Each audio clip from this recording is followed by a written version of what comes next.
Movie की शुरुआत में हमें रेमी नाम के एक आदमी को दिखाया जाता है। रेमी पेशे से एक पेंटर होता है। वो अपनी फैमिली के साथ एक बहुत अच्छी लाइफ जी रहा होता है। एक दिन अपने बच्चों के साथ खेलने के दौरान वो अचानक नीचे धंसने लगता है। उसे ऐसा लगता है मानो नीचे की चीजें लिक्विड में बदल रही हैं और वो उसमें डूब रहा है। रेमी तुरंत चेयर से उठ जाता है और चेक करता है कि आखिर उसके साथ ऐसा क्यों हुआ, पर उसे कुछ भी पता नहीं चलता। इस चीज को लेकर वो काफी परेशान रहता है। उस दिन के बाद लगभग हर दिन उसके साथ सेम चीजें रिपीट होने लगी थी। कभी वो बैठे बैठे सोफे में धंसने लगता तो कभी वो सोते सोते बेड में। उसे समझ ही नहीं आ रहा होता है कि उसके साथ ऐसा बार बार क्यों हो रहा है। एक दिन रेमी अपने बच्चों के साथ अपने स्टूडियो जहां वो अपनी पेंटिंग्स बनाया करता था वहां कुछ टाइम स्पेंड कर रहा होता है। तभी काम करने के दौरान गलती से पानी का नल खुला रह जाता है। अगली सुबह जब रेमी अपने स्टूडियो जाता है तो देखता है कि उसका पूरा स्टूडियो पानी में डूब चुका है और उसकी बनाई लगभग सारी पेंटिंग्स बर्बाद हो चुकी हैं। उधर रेमी अपनी कुछ एकाध पेंटिंग्स को बचाने की कोशिश कर ही रहा होता है, तभी वो पानी में अचानक डूब जाता है और जब वो पानी से बाहर आता है तो बिल्कुल शॉक हो जाता है। दरअसल वो किसी और ही दुनिया में आ चुका होता है। यहाँ हमारी दुनिया की तरह एक सूरज नहीं होता बल्कि तीन तीन सूरज होते हैं। थोड़ी देर बाद उसे जंगल में कुछ जंगली लोग दिखते हैं जो उसकी तरफ दौड़कर आ रहे होते हैं। तभी अचानक उसे कोई पानी के अंदर खींच लेता है। अगले ही पल रेमी अपने उसी स्टूडियो में होता है जहाँ वो थोड़ी देर पहले था। स्टूडियो के बाहर आकर रेमी काफी टेंशन में होता है। उसे ये अंदाजा हो चुका होता है कि ये उसका भ्रम तो बिल्कुल भी नहीं हो सकता। घर जाकर वो अपनी पूरी बात अपनी वाइफ को बताता है कि कुछ दिनों से उसके साथ क्या क्या हो रहा है एंड आज स्टूडियो में उसके साथ क्या क्या हुआ। पर रेमी की वाइफ उसकी किसी भी बात का भरोसा नहीं करती। उल्टा वो रेमी को एक झटका देती है। वो बताती है कि वो अपने बॉस को बहुत लाइक करती है और वो उसके साथ अपनी जिंदगी बिताना चाहती है, उसके साथ रहना चाहती है। इधर रेमी ये सुनकर काफी बुरा फील करता है। अगले दिन रेमी की वाइफ अपने बॉस को रेमी से मिलवाने घर भी बुला लेती है। रेमी को कुछ भी समझ में नहीं आता कि वो क्या करे। वो बस बेबस होकर उनकी हर बात मान लेता है। अगले दिन फैमिली गेट टुगेदर में जब रेमी अपनी फैमिली को सारी बात बताता है कि कैसे उसकी वाइफ उसे छोड़ना चाहती है और अब उसे कुछ समझ में नहीं आ रहा कि वो क्या करे, जिस पर फैमिली का कोई भी मेंबर उसकी मदद नहीं करता है। सब लोग उस पर हंसते हैं। इसके बाद रेमी किचन में कॉफी बनाने जाता है और तभी उसके साथ फिर से अजीब अजीब सी चीजें होने लगती है। उसकी पालतू बिल्ली कूदते हुए हवा में ही रुक जाती है। उसके आसपास की सभी चीजें रुक जाती है। अब धीरे धीरे रेमी जमीन में धंसना शुरू हो जाता है। इधर जमीन में धंसने के बाद रेमी गिरते हुए एक जंगल में पहुंच जाता है। आसपास ढूंढने पर उसे कुछ लोग मिलते हैं जो किसी जानवर को मारकर खाने की तैयारी कर रहे होते हैं। रेमी उनसे मदद मांगने जाता है पर उन लोगों को रेमी की लैंग्वेज समझ में नहीं आ रही होती। उल्टा ये लोग रेमी को अपना खाना समझ लेते हैं। इसके बाद वो रेमी को पकड़ने लगते हैं पर रेमी किसी तरह वहां से भाग जाता है और पास के एक गांव तक पहुंच जाता है। भागते भागते रेमी एक गुफा में चला जाता है जहां फिर से वो जमीन के अंदर धंस जाता है और सीधे अपने घर में जा गिरता है। उधर गिरने की आवाज सुनकर घर के लोग किचन में आ जाते हैं। रेमी और पूरे किचन की हालत देखकर घर वाले बिल्कुल शॉक हो जाते हैं। उन्हें लगता है कि रेमी बिल्कुल पागल हो चुका है। इसके बाद रेमी देखते ही देखते बेहोश हो जाता है। अब उसकी आंख हॉस्पिटल में खुलती है। वो डॉक्टर को सब कुछ बता देता है पर सभी की तरह डॉक्टर भी उसकी बातों पर यकीन नहीं करती। दूसरी तरफ रेमी अपने स्टूडियो जाता है जहाँ बैंक स्टाफ्स और बहुत सारे कस्टमर्स उसका इंतजार कर रहे होते हैं। सबको अपने पैसे चाहिए होते हैं और तभी सब कुछ अचानक से पॉज हो जाता है और रेमी जमीन के अंदर फिर से धंसने लगता है। वो वहां मौजूद सभी लोगों को आवाज भी देता है पर कोई कुछ भी रिस्पॉन्स नहीं करता। सभी एक जगह जैसे जम से गए थे। अगले ही पल रेमी वापस उसी दूसरी दुनिया में पहुंच जाता है। वहां एक बहुत बड़ी भीड़ उसे चीयर्स कर रही थी। ऐसा लग रहा था मानो लोग उसी का इंतजार कर रहे हो। रेमी को किसी की भी लैंग्वेज समझ में नहीं आ रही होती है पर इशारों इशारों में उसे ये समझ आता है कि लोग उसे उड़ने को कह रहे हैं। लोगों के कॉन्फिडेंस को देखकर रेमी को लगता है कि शायद वो भी उड़ सकता है, इसलिए वो बिना कुछ सोचे समझे वहां से कूद जाता है और सीधे जमीन पर जा गिरता है। थोड़ी देर बाद कुछ लोग उसे पकड़कर जबरदस्ती कोई जादुई फल खिला देते हैं जिसे अब रेमी को उनकी लैंग्वेज समझ आने लगती है। अब कबीले का सरदार रेमी को यहाँ बुलाने का मकसद समझाता है। वो बताता है कि कैसे यहाँ की जनता जोटान नाम के एक राक्षस से परेशान है। वो राक्षस किसी को भी उठाकर उसे मारकर खा जाता है और कोई भी उसे मार नहीं पा रहा है। आखिरकार उन्हें अपनी एक पुरानी किताब से उस राक्षस को मारने का रास्ता मिलता है जिसमें दूसरी दुनिया से आए किसी मसीहे का जिक्र होता है। वही उस राक्षस को मारकर उन लोगों को आजादी दिलवा सकता है और इसी वजह से यहाँ के लोग जादू के जरिए रेमी को अपनी दुनिया में बुलाने की कोशिश कर रहे थे। अब रेमी को यहाँ ये बात पता चलती है कि पिछले कुछ दिनों से जो अजीब अजीब सी चीजें उसके साथ हो रही थी वो दरअसल इन लोगों के जादू की वजह से हो रही थी। अब उसे बहुत गुस्सा आता है और वो सीधे तौर पर उनकी मदद के लिए मना कर देता है। उसके बाद कबीले के लोग रेमी को एक कमरे में बंद कर देते हैं ताकि वो यहाँ से भाग ना सके। अब रेमी उस बंद कमरे में उस राक्षस को कैसे मारा जाए ये सोचता है और सोचते सोचते वहाँ एक बड़े तरबूज को उठा लेता है और तभी अचानक वो अपनी दुनिया में वापस आ जाता है। वहाँ जाकर वो किसी से कुछ भी नहीं कहता क्योंकि उसे पता होता है कि लोग उसकी बातों पर यकीन नहीं करेंगे। इसके बाद वो सीधे लाइब्रेरी में जाता है और गूगल में सर्च करता है पर उसे कुछ भी पता नहीं चलता। अब वो अपनी डाइट में प्रोटीन और कई तरह के सप्लीमेंट्स भी लेना शुरू कर देता है ताकि वो ताकतवर बन जाए और जोटान नाम के राक्षस को मार सके क्योंकि उसे पता था कि कबीले के लोग उसे ऐसे नहीं छोड़ेंगे। दूसरी तरफ रेमी वापस दूसरी दुनिया में पहुंच जाता है। कबीले के लोग एक तलवार के साथ उसका इंतजार कर रहे होते हैं और रेमी को इस तलवार से जोटान को मारने को कहते हैं जिस पर रेमी उन्हें गाँव छोड़ने को कहता है। पर कबीले के लोगों का ये मानना था कि अगर उन्होंने गाँव की दहलीज को पार किया तो उन पर बिजली गिर जाएगी और उनकी वही मौत हो जाएगी, जिस पर रेमी उन्हें गाँव की दहलीज पार करके दिखाता है, तब जाकर उन लोगों को यकीन हो पाता है कि उन पर कोई बिजली नहीं गिरेगी। इसलिए अब पूरा गांव रेमी के पीछे पीछे गांव से बाहर निकल जाता है। रास्ते में जोटान के कुछ आदमी उन्हें मिलते हैं। रेमी पहले उन्हें समझाने की बहुत कोशिश करता है, ना समझने पे रेमी उन्हें मार डालता है, जिस पर कबीले के लोग काफी खुश हो जाते हैं और उसे अपना राजा मानने लगते हैं। अब रेमी अपनी दुनिया में वापस आ जाता है। वो लाइब्रेरी जाकर कई तरह के बुक्स पढ़ता है ताकि लड़ाई के नए नए तरीके सीख सके। वो वापस जाकर कबीले के लोगों को भी लड़ाई के नए नए तरीके सिखाता है। वो उनमें जोश भरता है ताकि वो खुद अपनी और अपने कबीले की रक्षा कर सके।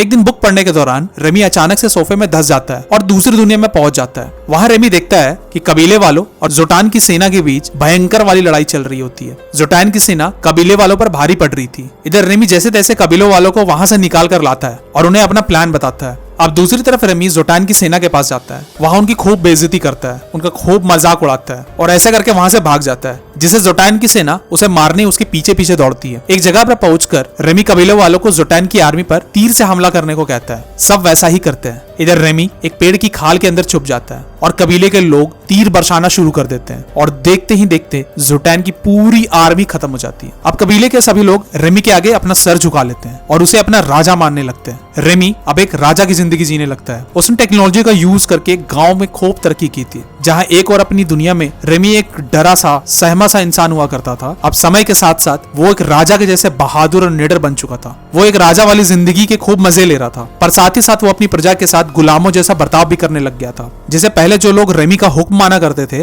अब वो खुलकर उसका विरोध करने लगे थे। रेमी उनसे बात करके इस प्रॉब्लम का सोल्यूशन निकालना चाहता था, पर कोई भी उसकी बात सुनना नहीं चाहता था। इधर कुछ लोग रेमी को मारने के लिए उसका पीछा कर उसको घेर लेते हैं, पर अचानक रेमी जमीन के अंदर चला जाता है और उसकी जान बच जाती है। अब दूसरी तरफ रेमी अपनी दुनिया में वापस आ जाता है। उसने अब ये सबक सीख लिया था कि लोगों को ऐसे राजा की कोई जरूरत नहीं जो अपनी प्रजा के साथ गुलामों जैसा बर्ताव करे। अब रेमी अपने एक फ्रेंड के पास जाता है और अपने स्टूडियो को फिर से ओपन करने के लिए उसे अपनी हेल्प करने को कहता है। उसका दोस्त उसकी हेल्प करने के लिए तैयार हो जाता है। इधर अगले सीन में हम देख पाते हैं कि रेमी के लाइफ में अब एक लड़की आ चुकी होती है। दरअसल वो लाइब्रेरी वाली लड़की होती है, जहाँ रेमी अक्सर लड़ाई के तरीके सीखने बुक्स पढ़ने जाया करता था। दोनों एक दूसरे को बहुत पसंद करने लगते हैं। एक दिन बात करने के दौरान रेमी अचानक बेहोश हो जाता है। अब दूसरी तरफ वो दूसरी दुनिया में पहुंच जाता है, जहाँ कबीले के लोग उसे जोटान को मारने को कहते हैं, पर रेमी वहां से भागने की कोशिश करता है। दरअसल वो अब इस झमेले में दोबारा नहीं पड़ना चाहता था, पर कबीले के लोग जबरदस्ती उसे जोटान की गुफा में फेंक देते हैं। वहां रेमी का सामना जोटान से होता है। वो हाइट में रेमी का लगभग डबल था। लड़ाई करते हुए रेमी को डर तो बहुत लग रहा होता है, पर फिर भी वो अपनी जान बचाने के लिए उससे लड़ता रहता है। और तभी वो अचानक अपनी तलवार को ऐसे ही हवा में फेंक देता है और वो सीधे जोटान के सीने में जाकर लगती है और जोटान की वही मौके पर ही मौत हो जाती है। अब कबीले के लोगों को जोटान से मुक्ति मिल चुकी होती है। पूरा कबीला बहुत खुश हो जाता है। अब कबीले के लोगों की आखिरी रस्म बची होती है। दरअसल आखिरी रस्म में उन्हें रेमी को मार कर खाना होता है, पर जैसे ही ये बात रेमी को पता चलती है, वो डर कर वहां से भाग जाता है। इधर वो जादूगर जिसने रेमी को अपनी दुनिया में बुलाया होता है, आग में एक चीज को फेंक देता है ताकि रेमी कभी भी अपनी दुनिया में वापस ना जा सके।